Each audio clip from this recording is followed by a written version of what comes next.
Does life end after death? Are our departed ancestors mere shadows of our imaginations? Every ancient culture that existed before the times of Emperor Constantine would say no.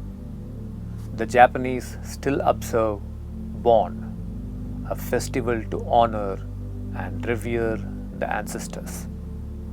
The Koreans observe Chuseok, a festival to honor their ancestors.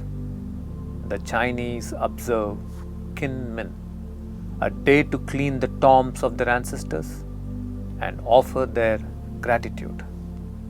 Indians observe Mahale Amavasya, a special new moon day to honor the ancestors and to release the departed who may be stuck on the earthly plane in a state of suffering. Even in the West, Egyptian civilization believed in life after death. Large part of Jews believed in reincarnation according to Gnostic Gospel and the Dead Sea Scrolls. Early Christianity too believed in reincarnation and life after death. If you looked at the perception of life as an unending stream of consciousness, without birth, without death, your current experience of life itself becomes very sacred. The people you meet in your life, you know are people with whom you have shared lifetimes of connection. That you know you have a shared journey, a shared mission to accomplish on this planet. You have a shared evolution to achieve in this lifetime. This brings a greater significance to human relationship itself. You are not terrified of death or old age because you know you have been old many times before, and that death is only a transition from one phase to another.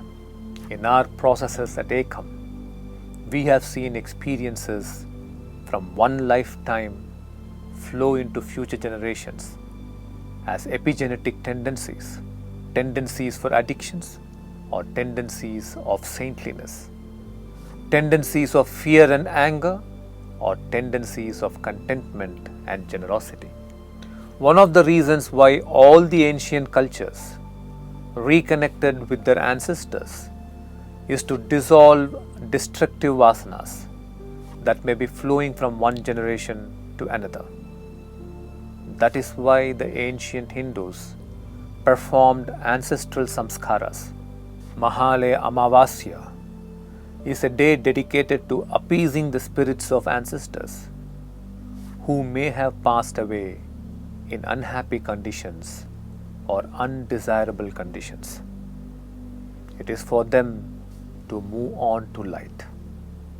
Life does not end after death. If our ancestors lived peaceful lives, their experience in the afterlife will be peaceful.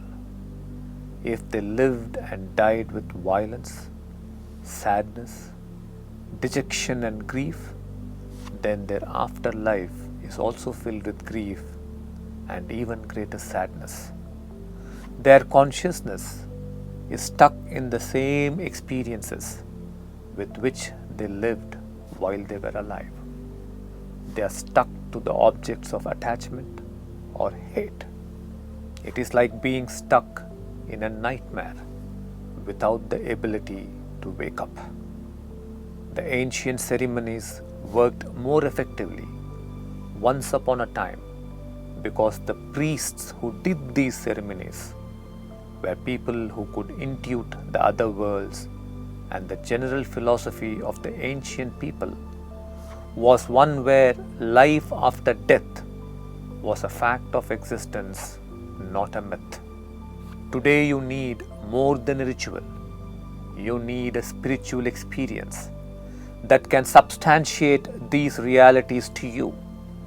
That is why in the ACOM circles that the community of ACOM Mitras do world over, one of the gifts that is offered is releasing the departed.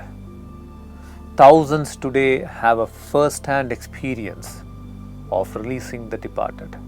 They experience an instant liberation and instant emotional release when their departed move into the light in a state of peace. Long-standing obstacles give way, and the dissolution of health problems happens in the family when the departed move into the light. It is a stuck energy and a restless energy that has been cleared. These are esoteric experiences to help understand the mysteries of the human psyche, to help decipher the flow of life. However, for one who is awakened, for a Jivan Mukta, the afterlife is an experience of progressive blissfulness until one is united with the bliss of the universal consciousness or Brahman. That is why death is called Mahaprasthana, which means the commencement of a great journey. Life and afterlife are fundamentally like dreams you wake up from and come into waking. Only which of this is waking and which of this is the dreaming is the question. The only way you can be fearless about death is when you live life fully without regret.